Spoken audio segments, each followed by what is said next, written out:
ప్రస్తుత ఆర్థిక సంవత్సరంలో కరెంటు ఛార్జీల పెంపు లేదని, పాత పద్ధతిలోనే యథాతథంగా వసూలు చేయాలని డిస్కంలను తెలంగాణ విద్యుత్ నియంత్రణ మండలి ఆదేశించింది. ఈ మేరకు కరెంటు ఛార్జీల టారిఫ్ ఉత్తర్వును మండలి కార్యాలయంలో ERC chairman justice D Nagarjuna విడుదల చేశారు. ఈ ఉత్తర్వు మే 1 నుంచి అమల్లోకి వస్తుందని ప్రకటించారు.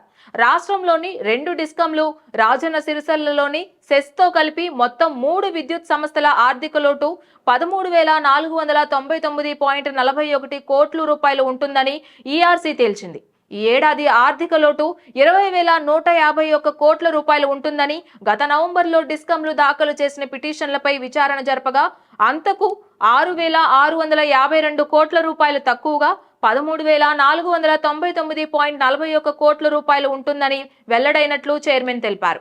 వ్యవసాయ కరెంటు వినియోగం ఎక్కువగా ఉంటుందని భావించి డిస్కంలు ఎక్కువగా లోటు చూపాయని, కానీ అంత ఉండదని ఈఆర్సీ విచారణలో నిర్ధారించినట్లు వివరించారు.